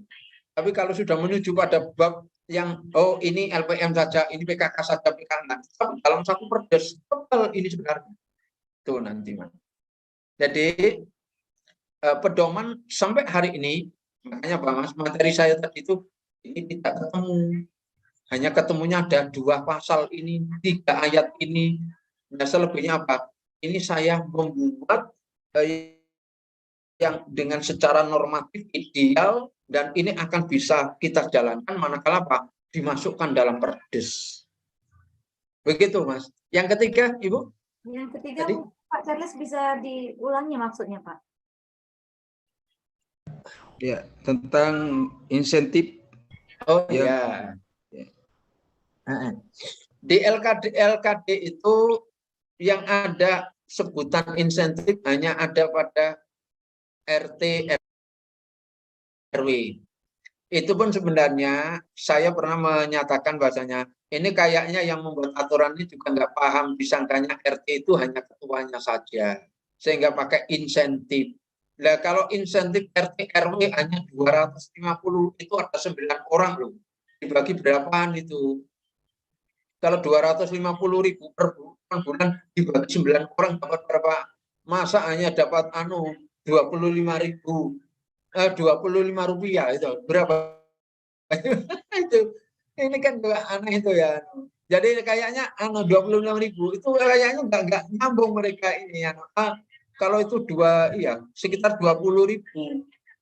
Kalau pengurus 9 orang angka 25 ya berarti ya enggak sampai 300 per bulan mereka. 250 berarti enggak sampai 10.000, 20.000. Ya, 20.000 lebih lah itu satu bulannya. Itu menunjukkan ketidakpahaman Mas mereka. Kalau BPD insentif jelas hitung anggota jelas. Tapi ketika insentif RT RW ternyata yang dihitung itu hanya ketua RT-nya. Nah, sekarang ini banyak pengurus RT yang lainnya lah yang dapat bayaran Pak RT ketuanya kok ngapain saya bantu? Apa enggak pernah terpikir ini? Banyak terjadi Mas ini. Pengurus RT itu akhirnya menjadi lebih baik pasif saja, toh yang dapat insentif hanya ketuanya. Karena ketidakpahaman yang membuat rumusan itu dari Jakarta itu bahwa insentif RT RW ternyata RT RW itu adalah LKD, bukan seseorang seperti raja di daerah kecil gitu, tidak hanya seorang tidak. Nah itu nampaknya kegagalpahaman yang konseptor aturan itu. Ini yang kedua bahwa Mas, LKD itu sebenarnya karena adalah kepengurusan itu kolegial, maka yang muncul itu tidak insentif, Mas, melainkan operasional. operasional untuk PKK, untuk jadi Pak operasionalnya. Ya di sana operasional itu minimal Mas ya, untuk apa? Administrasi, penyelenggaraan administrasinya, kemudian untuk perjalanan dinasnya. Itu dan untuk kegiatan lainnya yang dipandang perlu sarana prasarana dan sebagainya. Itu operasional. Itu. Nah, sedangkan untuk sebagai jabatan di LKD ini harus dipikirkan honor oleh PAD. Nah, desa-desanya hanya ngasih insentif, ngasih operasional, enggak ngasih honor. Akibatnya apa? Operasionalnya yang dibagi karena jumlahnya tidak cukup besar, maka cukup diam-diam aja dibagi sama ketuanya saja. Udahlah, pokoknya tanda tangan. Toh ini SPJ-nya cukup ketua karena kolegial. Di SPJ penandatangannya memang hanya ketuanya, Mas. Sehingga misalnya pengurus yang lain itu tidak tahu pun juga tidak apa-apa, bahkan tidak kebagian juga tidak apa-apa. Pemikiran mereka karena apa? Secara administratif hanya ditandatangani ketuanya. Uang itu diterima dan tidaknya. Begitu, Mas Charles. Nah, oleh karena itu sikap bagaimana yang paling coba dicek, diteliti. Ketika laporan keuangannya ternyata ada dana 1,5 juta ini untuk operasional Karang Taruna. Nah, kemana uangnya ini? Realisasi anggaran dapat dibaca dulu, diminta dokumen itu. Ternyata ada operasional untuk PKK, operasional untuk posyandu, bahkan untuk tambahan gizi dan sebagainya. Kemudian operasional untuk Karang Taruna, untuk LPM, RT, RW. Maka ditanyakan. Sebab itu masalah SPJ-nya itu hanya ditandatangani ketuanya. Jadi yang tahu itu pasti itu. Karena itu ada dua tindakan, Mas. Tanda tangan dan stempel. Siapa yang pegang stempel, ya itu aja. Baik, gitu ya Mas Charles ya. Sikap yang lain ada. Kalau Mas Charles sebagai lembaga maka apa? Mintalah dokumen laporannya, realisasinya, maka akan Anda ketahui siapa yang menerima sebenarnya. Begitu. Oke, baik. Monggo Mbak Lisa. Begitu Pak Charles ya, jawabannya. Baik Pak, ada pertanyaan ini di chat dari Pak Safiuddin Sambas. Menurut Kemendagri nomor 18 tahun 2018 itu syarat menjadi LKD LPM minimal SMP. Jadi jika ditemukan tidak ada lagi yang tamat SMP karena sudah masuk ke bidang LKD lainnya, itu bagaimana solusinya Pak? Silakan. Baik. Di sinilah ketika di dalam perdes yang dibuat Asaduddin, maka di sana muncullah pasal-pasal yang aromanya itu sangat lekat dengan apa? Kearifan lokalnya, keberadaan desanya. Ketika aturan yang dari ternyata ini, wah, kalau melihat dari tingkat pendidikan ini minimal SMP, kita kalau melihat dari warga kita ini, banyak sebenarnya yang terampil tapi cuma tidak sekolah. Sekolahnya rendah. Di mana ini kan nggak mungkin, padahal mereka juga kita butuhkan untuk ikut berperan. Perdeslah jawabannya. Disitulah perdes itu maka akan bisa ya terpaksa harus diskresi, harus membuat aturan di mana dengan barometer yang berbeda karena kondisional. Nah, desa punya kewenangan sendiri. Loh, ini desa saya kok. Yang bisa bekerja, yang mau bekerja itu ini loh, ini. Nah, kita cari yang seperti harus pendidikan lebih tinggi ini. Nggak ada malahan. Ada yang masih muda-muda itu malah nggak mau di rumah. Di kota dia. Nggak mau pulang. Nah, yang di desa ini kebetulan, Pak. Kebetulan dia pendidikannya rendah semua. Gimana ini? Lah, disinilah perdes tadi harus akhirnya apa? Akan mentolerir tingkat pendidikan itu dituangkan dalam pasal syaratnya. Begitu Pak Saifuddin. Jadi sederhana banget karena desa itu punya kewenangan. Kewenangan apa? Tidak hanya delegasi atau yang ditugaskan oleh atas, tapi juga asal usulan pada keberadaan yang sesungguhnya bagaimana, karakteristiknya bagaimana itu. Nah, inilah nanti akhirnya kita akan semakin cepat menuju desa yang berdaulat, Pak Saifuddin. Kalau selama ini menggantungkan, menunggu petunjuk, belum ada perintah, belum ada petunjuk, kapan desa itu punya kedaulatan? Inilah kenapa saya sampai membuat grup gerakan Desa Merdeka di Facebook itu. Ya, karena ini itu merupakan bagaimana membangun, memotivasi pada siapapun yang membaca. Seperti cita-cita slogan yang ada di background saya ini, membangun Nusantara dari desa menuju desa berdaulat. Ini memang itu motivasi. Jadi jangan bingung Pak Saifuddin, pendidikan itu bisa, kalau memang keadaan maka di Perdesnya yang harus diturunkan standarnya. Demikian, monggo Ibu Lisa. Ya. Baik, terima kasih Pak Nur. Bapak Ibu hadirin, masih adakah pertanyaan yang ingin disampaikan? Boleh bertanya, Ibu. Iya, Monggo. silakan Pak, dari Pak siapa? Dari mana Pak? Ya, ini dari Pak Harisa Sutrisno dari Tulang Bawang, Lampung. Kita dari Saya dari BPD nih Pak Nur. Iya. Ya, ini mau bertanya tentang ini yang terjadi di desa kami ini, tentang teknis pemilihan anggota BPD, di mana desa kami ini dalam satu desa itu ada terdiri dari 12 wilayah RW. Sementara anggota BPD itu hanya 9. 9 itu pun yang 3 itu adalah perwakilan golongan. Sehingga tersedia 6. Dari 12 wilayah itu hanya 6. Sehingga pada saat perekrutan anggota BPD itu dilakukan secara bersama-sama. Jadi dalam 12 wilayah itu mengajukan calon, dipilih secara bersama-sama di pendopo desa, gitu. Dengan cara pemilihan, cara perwakilan mulai dari RT, RW, dan tokoh masyarakat.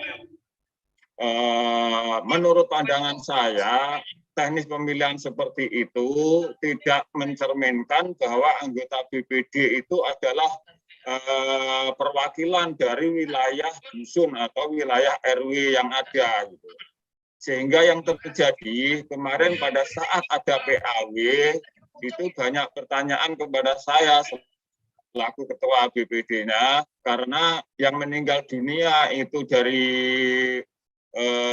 wilayah atau RWA, yang menggantikan itu dari wilayah C, gitu.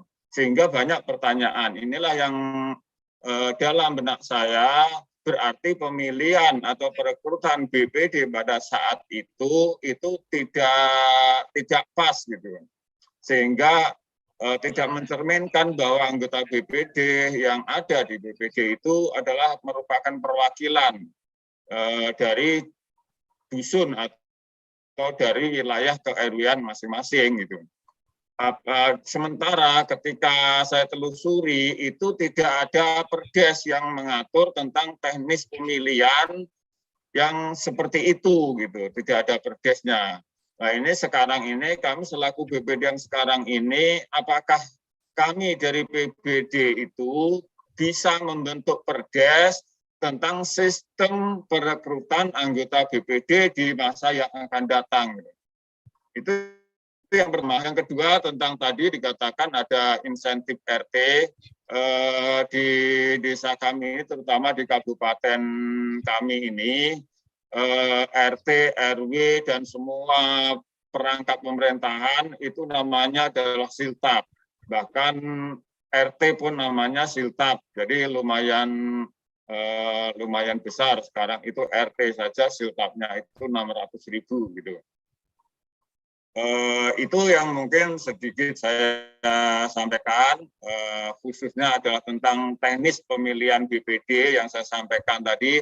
Apakah BPD yang sekarang bersama dengan kepala kampung itu bisa nggak membuat perdes tentang sistem pemilihan BPD yang menurut aturan itu seperti apa ketika wilayah itu anggota itu tidak mencerminkan perwakilan dari wilayah ke-RW-an. Kalau saya itu punya dapil gitu. Apakah BPD juga bisa membentuk dapil dengan perdes yang ada? Karena ya dari 12 wilayah itu hanya dibutuhkan 6 kursi. 6 kursi itu harusnya kan punya dapil masing-masing yang mewakili daerahnya atau wilayahnya. Terima kasih, mohon penjelasannya. Iya. Baik, silakan langsung ditanggapi. Iya, baik. Ya, enggak apa-apa. Walaupun ini pertanyaannya ke BPD, enggak apa-apa. Nah, yang penting kita menyebarkan ilmu itu mana yang butuh aja. Enggak apa-apa. Baik, Pak Sutrisno, bahwa peraturan terendah terkait dengan BPD itu peraturan bupati. Karena BPD adalah kewenangan bupati.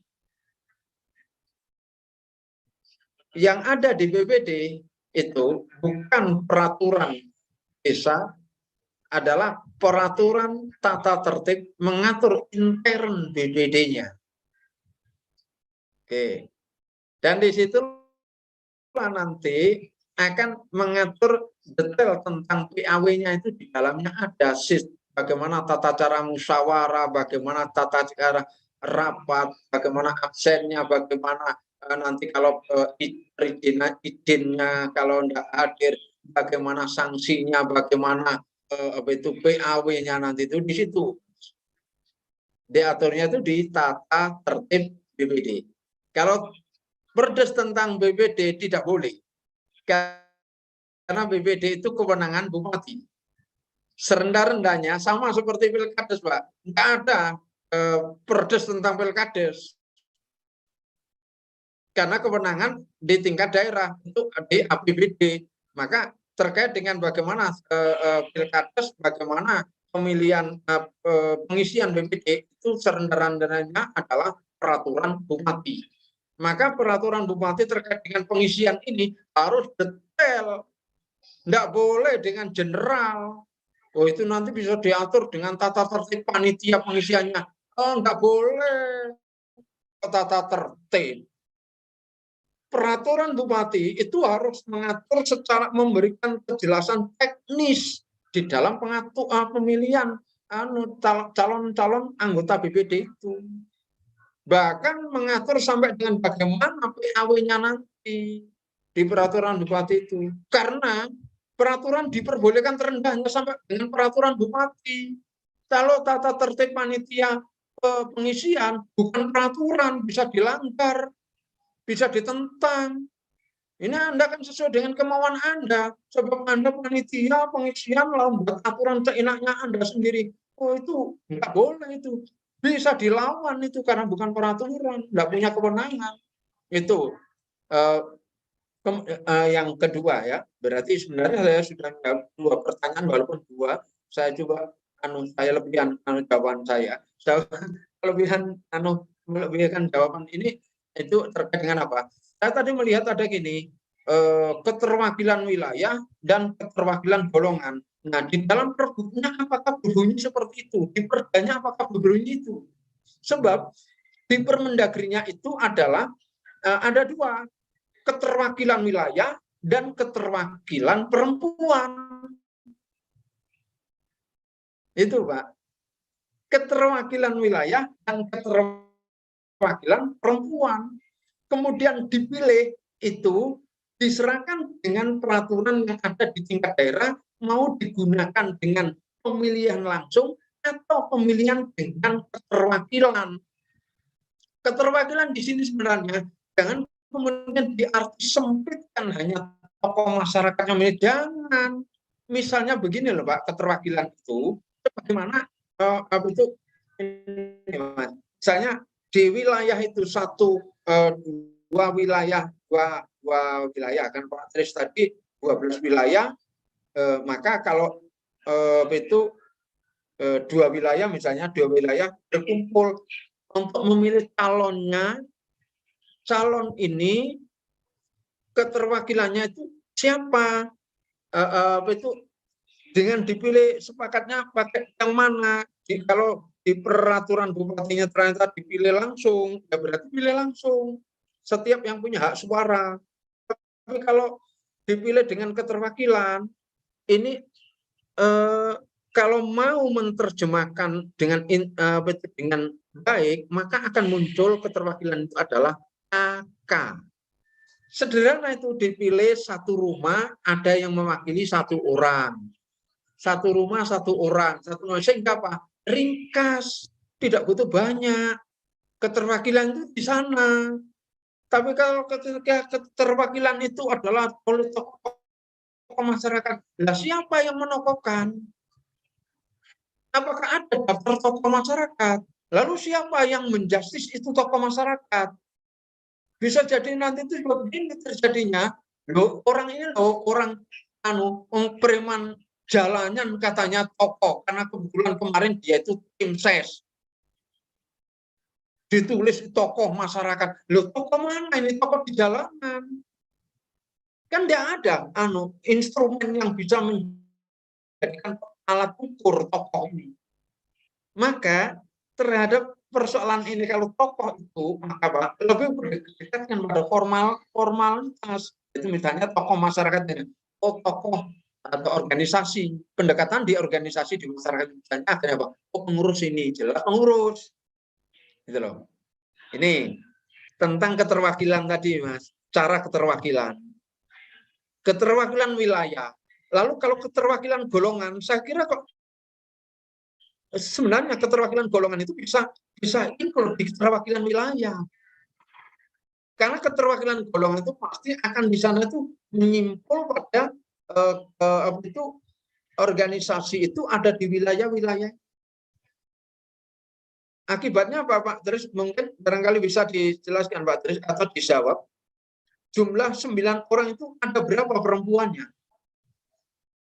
Ya Pak, untuk anggota BPD 9 orang itu yang 6 itu perwakilan dari wilayah-wilayah, dan yang 3 itu 1 perempuan, yang 1 lagi pemuda, dan yang 1 lagi adalah tokoh masyarakat gitu.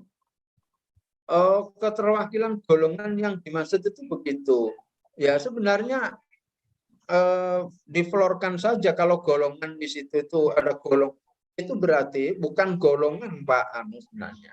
Sesungguhnya ada 2 pendekatan keterwakilan perempuan itu adalah untuk gender, Pak, supaya ada ruang atau diberi kesempatan perempuan itu ikut berkiprah. Sedangkan untuk anak muda atau tokoh itu masuk di wilayah cukup sebenarnya. Di sana munculkan tinggal apa ketika dimunculkan di masing-masing wilayah itu, karena minimal adalah 2 kali kuotanya. 2 kali kuota. Kalau di 9 orang itu paling tidak harus ada 2 perempuan. Kan 30%, Pak. 2 atau 3, ya minimal 2 harus perempuan. Maka harus ada peluang-peluang itu. Kalau keterwakilan golongan ternyata adalah golongan perempuan, golongan pemuda, dan golongan remaja, berarti kesempatan perempuannya hanya ada 1. Artinya di perbuknya begitu, Pak Patris. Bunyi perbuknya bagaimana? Itu, ya memang ada 3 kriteria itu. Jadi perwakilan perempuan, perwakilan pemuda, dan perwakilan tokoh masyarakat gitu. Iya. Apa boleh buat itu, ya kan? ternyata munculnya karena apa? Di perbuknya Iya. menerjemahkan di situ ini memang untuk memutuskan pilih yang dengan keterwakilan dengan pemilihan pemilihan langsung maupun pemilihan dengan keterwakilan itu itu adalah proses milihnya, Pak. Sedangkan pencalonan adalah yang menggambarkan calon dengan pendekatan wilayah dan calon pendekatan perempuan itu tidak beda dengan proses pilihan tadi. Nah, nampaknya ini gagal memahami itu, bahwa unsur yang dipilih tetap dengan pendekatan wilayah dan pendekatan perempuan tadi, keterwakilan wilayah dan perempuan, sedangkan proses pemilihannya itulah yang keterwakilan atau pilihan langsung. Keterwakilannya di situ. Nah, begitu Pak Tres. Akibatnya ya bunyinya ternyata ada keterwakilan itu ternyata dikatakan golongan tadi. Itu yang mestinya tidak boleh diubah, Pak. Bahwa keterwakilan anggota itu adalah keterwakilan wilayah dan perempuan. Tidak boleh ada perubahan golongan. Yang dibolehkan untuk mengubah atau memilih, yaitu apa? Dipilih langsung atau dipilih dengan perwakilan. Itu yang boleh dipilih oleh Permendagrinya. Jelas itu Permendagri nomor 110. Artinya apa? Pergub itu mengatur di sana. Mengaturnya di situ. Bukan kemudian mengubah keterwakilan perempuan dijadikan golongan, itu jadinya perempuan kehilangan kuota itu. Baik. Oke, Pak Tres ya. Moga-moga apa? Ya usulkan saja perubahan atas penjelasannya. Mungkin sedikit penjelasannya gitu Pak. Teknis pemilihan yang dilakukan di desa kami itu memang teknis seperti itu memang diperbolehkan gitu. Jadi dari 12 wilayah itu masing-masing mengirimkan calon satu-satu, kemudian dipilih dipilih secara bersama-sama. Nggak bisa. Itu RT, RW, tokoh masyarakat gitu. Nggak bisa, Pak. Nggak bisa. Itu kan keterwakilan wilayah. Harus wilayah. Beri hak wilayah itu untuk mengatur sesuai dengan wilayah pemilihannya. Bukan bahasa kalau DPR itu daerah pemilihan, Pak. Tapi DPD itu wilayah pemilihan. Ya. Jadi ya dipilih oleh di wilayahnya. Kemudian ke kantor desa itu sudah jadi ada berita acara hasil pemilihan anggota calon anggota BPD dari wilayah 1-2 itu ada 4 orang. Ini urutan hasilnya. Yang jelas di situ adalah Pak itu voting loh Pak itu, karena di sana harus ada nomor urut. Jika kuotanya 2 orang, calonnya minimal harus ada 4 orang. Yang 2 nanti urutan hasil urutan pertama dan kedua akan jadi, sedangkan urutan ketiga dan keempat menjadi PAW, akan menjadi pengganti antar waktu. Ketika nanti itu yang menggantikan, yang ada yang mundur, maka yang ganti siapa? Ya urutan berikutnya. Nggak bisa dengan daerah pemilihan yang lain, Pak. Tadi katanya A, tiba-tiba T yang ganti. Nggak boleh. Nggak boleh. Harus yang ganti adalah di urutan berikutnya dari hasil votingnya tadi, pemilihannya. Yang jelas itu bukan musyawarah mufakat, Bapak itu. Karena di sini dibutuhkan nomor urut hasil perolehan. Demokrasi di dalam pemilihan BPD itu adalah demokrasi bukan dengan pemilihan musyawarah mufakat, tetapi pemilihan dengan voting. Harus voting. Karena di situ dibutuhkan nanti ada perolehan angka-angka yang menjadi nomor urut. Begitu Pak Tris. Ya, terima kasih Pak penjelasannya. Assalamualaikum warahmatullahi wabarakatuh. Waalaikumsalam. Cukup jelas sih ya, Pak Trisno. Walaupun ini topik kita tentang LPM ya Pak. Iya, iya. Pak Trisno perlu bergabung ini dengan Bus Bentek Palira Pak. Ini perlu kontak partner ini Pak supaya materi berkenaan BPD lebih menguasai karena beliau ketuanya, ketua BPD Pak. Iya itu. Tadi yang beliau sampaikan juga berkenaan dengan RT itu harus siltap. Nah, jadi sedikit informasi Pak meluruskan, karena di RT itu bukan siltap, tapi memang akun belanja itu masuk di penyelenggaraan pemerintahan desa. Kalau dari akun penyelenggaraan belanja pemerintah penghasilan tetap, tunjangan dan operasional pemerintahan desa, Pak. Operasional. Ya, jadi betul. kode tetapnya, Pak ya. Gitu. Nanti BPD ini BPD juga harus tahu sebenarnya tentang penganggaran, kodifikasi penganggaran gitu Pak ya. Ini perlu bergabung di Pusbentek Palira dan banyak harus mengikuti ya Pak ya. Oke. Tapi itu mau benar-benar siltap, bukan itu pergubnya mengatur itu. Iya Pak. Ini kembali lagi. Gitu. Kembali lagi. Gini Pak. Iya, nah inilah Pak Tris. Pak Tris. Ternyata apa? Ini kesalahannya kalau kesalahannya ya ada di pergub itu. Ya benar-benar. Iya, nah, kalau di RT itu tidak ada istilah siltap. Nah, kalau RT itu siltap, sekarang itu ada 9 orang pengurus RT. Kalau sekarang yang dapat siltap hanya 1 orang ketua RT saja, yang lain kemana? Dikemanakan? Bisa nuntut loh itu. Itu kan berarti memahaminya bahwa RT itu ada ketua. RT bukan lembaga. Inilah Pak Jadi Pak Sutris bisa itu sampaikanlah masukan kepada kabupaten bahwa Pak ada kesalahan-kesalahan yang ini berakibat fatal. Di RT itu Pak RT ini sulit untuk bisa mengatur masyarakatnya. Ada pengurusnya nggak mau kerja karena apa? Yang dapat insentif, yang dapat siltapnya ketuanya, kok yang lain nggak dapat kok. Pasti iri itu. Pasti.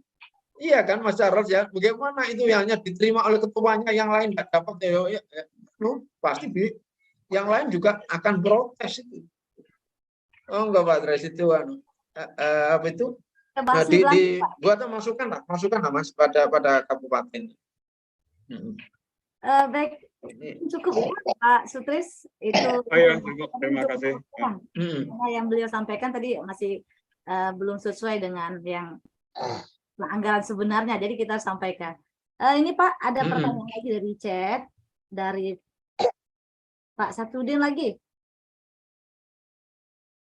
Bukan ya, dari Pak Charles mau tanya nih, apakah boleh LPM untuk lintas sektor Forkopincam?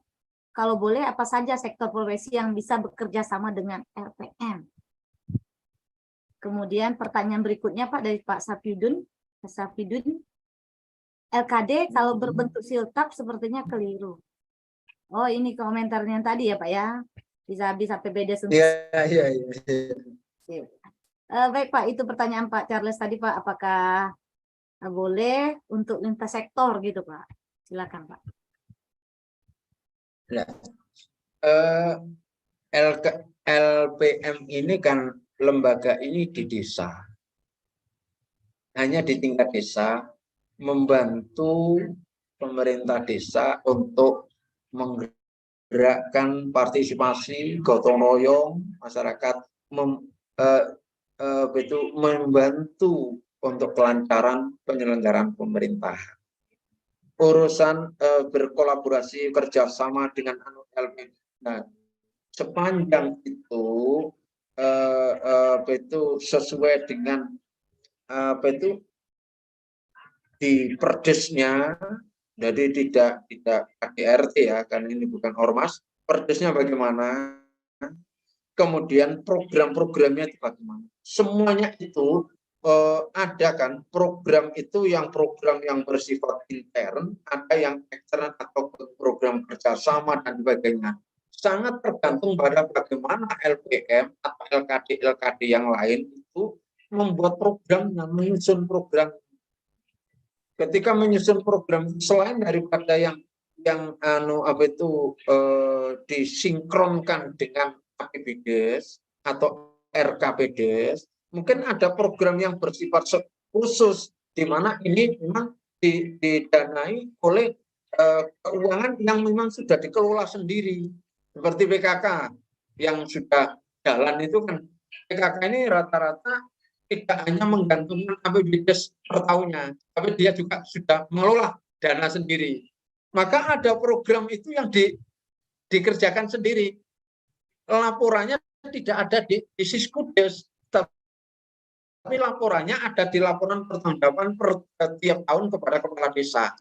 Nah, sampai saat ini LPM ini karena ketidaktahuan tadi, jangankan membuat laporan, programnya enggak pernah membuat.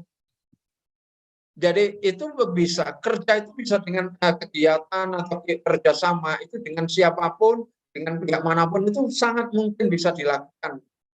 Itu Mas Charles. Yang penting apa? Di perdesnya bagaimana? Kemungkinan di sana ada enggak betul dituangkan dengan dalam hal LPM mau melakukan kerja sama kegiatan tertentu, tentunya kerjasama di sini berarti dengan anggaran yang dikelola yang non budgetan atau yang anggaran yang dipisahkan. Kalau anggaran yang di APBDes untuk kerjasama jelas tidak bisa, karena apa? Itu sudah menjadi kewenangan dari Badan Kerjasama Desa. Ada BKD. Nah, kalau kerjasama dengan pihak lain itu ada terkait dengan betul sektoral di luar APBDes, silakan. Misalnya, oh ayo kerjasama persahabatan bola voli misalnya, tandingan ya kan bisa saja itu kan kerjasama juga kan itu, cuma dalam bentuk pertandingan. Atau kerjasama membuat dasar bersama menggali ekonomi, monggo silakan. Oh kerjasama dalam membuat seminar atau kan kerjasama Bu, boleh saja itu. Nah, ada kegiatan-kegiatan itu yang memang sudah teranggar di APBDes, berarti program itu disinkronkan itu dengan RKPDes, akhirnya bisa dianggarkan di APBDes. Nah, ada pula kegiatan yang tidak dianggarkan di situ, tapi karena didanai secara swadaya murni, dikelola oleh LPM, tapi tidak dari masyarakat. Kebetulan mereka berlima ini atau bersembilan ini ya ketika operasional itu ada sisa disilpakan sendiri, dilaporkan lengkap, tapi itu terpakai semua, tapi padahal sebenarnya adalah uangnya belum dipakai semua, laporannya sudah habis, padahal akhirnya di sini bukan habis itu dimakan bersama, tidak, ternyata apa, dikumpulkan lalu dibuat uang kas yang dikelola sendiri. Banyak kok terjadi seperti itu tuh, banyak banget itu. Posyandu, PKK itu banyak. Jatahnya berapa? 5 juta. Oke, dilaporkan habis 5 juta, padahal hanya terpakai di lapangan itu hanya 2,5 juta. 3 juta masukkan saja untuk menambah uang kas untuk kegiatan besok apa, beli seragam dan sebagainya, biasanya begitu. Ini jadi seperti itu Mas Charles ya. Jadi boleh saja dan sangat tergantung pada bagaimana di Perdes itu nanti memberikan ruang enggak. Saya yakin memberi ruang, akan memberi ruang supaya supaya desa tidak terkungkung dengan desaannya sendiri, tapi juga bisa komunikasi dengan pihak luar. Demikian. Saya kembalikan Mbak Lisa. Yuk. Luar biasa, terima kasih Pak Nur. Baik, bolehkan kita beri tepuk tangan sekali lagi untuk pemateri kita hari ini. Baiklah Bapak Ibu hadirin yang berbahagia, karena itu juga sudah pukul 3 ya. Hadirin Bapak Ibu yang berbahagia, alhamdulillah rangkaian sesi diskusi kita pada hari ini sudah terlaksana dengan baik. Kami ucapkan terima kasih kepada Bapak narasumber, kepada kita ini sudah diberikan ilmunya pada kita semua. Kemudian terima kasih untuk seluruh yang sudah menyimak dengan antusias, baik melalui Zoom meeting maupun melalui channel YouTube diskusi kita pada hari ini. Terima kasih juga untuk yang sudah like, subscribe channel YouTube Pusbintek Palira, kemudian berikan sekali lagi tepuk tangan yang meriah untuk narasumber kita. Luar biasa Pak Nur, terima kasih. Ya, baik Bapak Ibu, sebagaimana disampaikan narasumber tadi bahwa desa sudah seharusnya memiliki perdes berkenaan dengan LKD. Kemudian pengurus antar waktu juga harus diatur dalam peraturan desa itu. Kemudian seluruh kelembagaan yang ada di desa juga harus membuat laporan yang terbuka kepada dan dipertanggungjawabkan kepada kepala desa.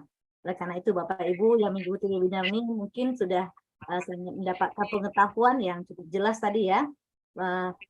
Setelah disampaikan Pak Nur, kita baru terbuka informasi bahwa ini loh yang diperlukan bagi desa dalam pelaksanaan pertanggungjawaban pelayanan pemerintahan desa. Baik Bapak Ibu hadirin yang berbahagia, sesi selanjutnya Bapak Ibu dapat mengikuti webinar ini pada hari Sabtu pada waktu yang sama, terbuka untuk umum, aparatur pemerintah desa, BPD, pemerhati desa, pendamping desa seluruh Indonesia. Jangan lupa juga memberikan like dan subscribe channel YouTube Pusbintek Palira. Akhirnya saya sebagai pemandu acara ini pamit undur diri. Mohon maaf atas kekurangan. Terima kasih atas perhatiannya. Wabillahi taufiq wal hidayah. Assalamualaikum warahmatullahi wabarakatuh.